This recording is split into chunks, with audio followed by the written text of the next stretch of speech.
Kratos' announcement of the Ragnarok Low-Cost Cruise Missile signals an inflection point in how militaries might think about precision strike economics. The system, billed as production-ready and priced at roughly $150,000 per unit in batches of 100 or more, couples a 500 nautical mile reach with an 80-pound payload. Those headline figures alone reshape the arithmetic of several operational concepts: standoff engagement, attritable munitions, and the distribution of lethal effects across large areas.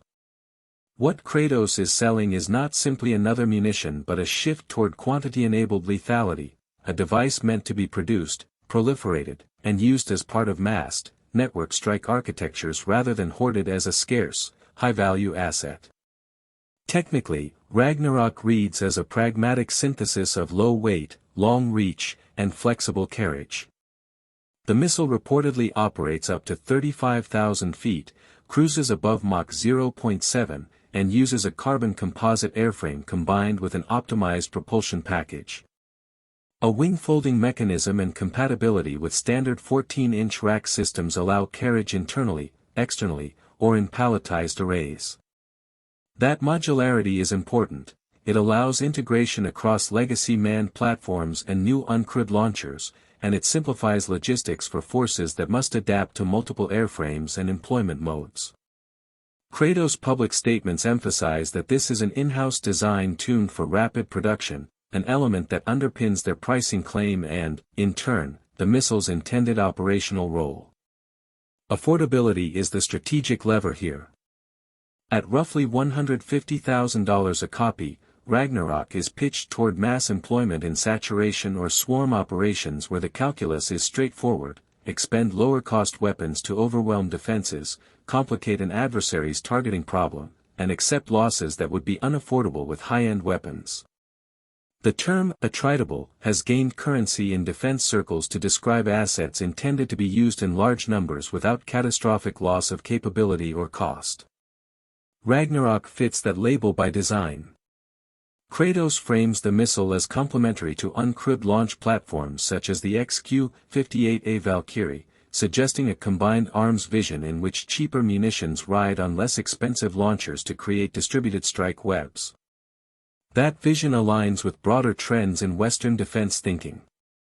The integration of unmanned aerial systems with lower-cost precision munitions is increasingly presented as a hedge against sophisticated integrated air defenses, rather than invest solely in a smaller fleet of survivable, multi-role platforms carrying expensive missiles. Planners can explore ensembles of cheaper shooters and ordnance that complicate an adversary's sensor and shooter calculus. In this respect, Ragnarok is not an isolated product but part of a category now shared by other prototypes and concepts. Northrop Grumman's Lumberjack, for example, has been described in similar terms. Competition in this space will likely focus on unit price, payload flexibility, integration ease, and the robustness of guidance and seeker packages when operating in contested electromagnetic and cyber environments. But cost per unit is not the only determinant of operational utility. Range, payload, and guidance fidelity ultimately decide whether a missile is merely cheap or tactically transformative. A 500 nautical mile reach paired with a modest warhead opens both options and constraints. It allows standoff engagement well beyond immediate adversary theater layers, yet an 80-pound payload imposes limits on target sets and damage profiles. The balance Kratos seeks, long reach and modest punch, is well suited to counter C2 logistics nodes and other point targets where precision and cumulative effects matter more than single-strike destructive force. Equally, the missile's performance in denied or GPS-degraded environments will determine how reliably it can hit those targets under operational stress. Manufacturing at scale introduces another class of variables. Kratos' confidence that Ragnarok is ready for production, and its claim of internal funding to accelerate the project reflect a business model increasingly common in the defense industrial base: prime contractors moving forward on prototyping and limited production without waiting for full programmatic commitments from governments. This approach can shorten timelines and demonstrate capability, but it shifts risk onto the supplier until customers sign contracts.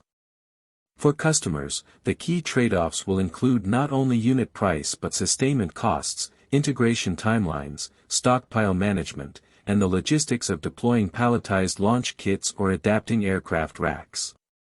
The advertised $150,000 figure will be scrutinized. Historically, per-unit cost estimates can rise once life cycle expenses and production learning curves are accounted for. Operational integration also matters. Kratos says it is working with defense stakeholders to evaluate deployment scenarios and pairing with uncrewed systems already under U.S. testing. That engagement is necessary because achieving distributed lethal effects depends less on a single weapon than on the entire kill chain, tasking, ISR, command and control, deconfliction, and battle damage assessment. A cheap missile that cannot be reliably queued or that requires extensive bespoke ground support will face adoption friction, even if its per-unit cost is compelling. Conversely, if Kratos can demonstrate straightforward integration with existing mission planning and palletized launch architectures, the barrier to fielding could be relatively low. There are strategic implications beyond procurement and tactics.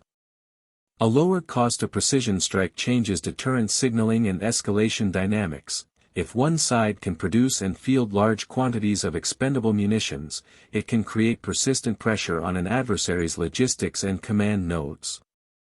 That pressure may force changes in how militaries posture and protect critical assets. At the same time, proliferation risks merit attention. Cheaper weapons reduce entry costs for state and non-state actors, potentially complicating arms control and export policy frameworks. For Allied planners, interoperable doctrines and export controls will be determinants of how widely such systems spread. Kratos messaging, "Products not PowerPoints," as its CEO put it, underscores a market pitch designed to capture attention, practical, production-minded solutions for contemporary operational concepts. The real test for Ragnarok will be an empirical one, demonstrations under realistic contested conditions, transparent accounting of production economics, and integration into the complex webs that convert a missile's capability into operational effect. If those demonstrations succeed and costs remain near the company's estimates, Ragnarok could reasonably occupy a growing niche in force design, a long-range, modular, and affordable cruise missile intended to be used in numbers, not as a last-resort precious munition.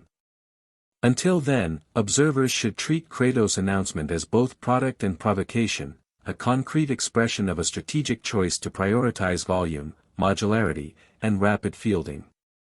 Whether commanders and procurement authorities embrace that choice will depend on whether the fiscal and operational promises survive scrutiny when logistics, guidance resilience, and combat effectiveness are measured against real adversary defenses. The appearance of Ragnarok in the market, however, unmistakably accelerates a debate about how modern militaries will balance cost, reach, and mass in the next era of precision strike.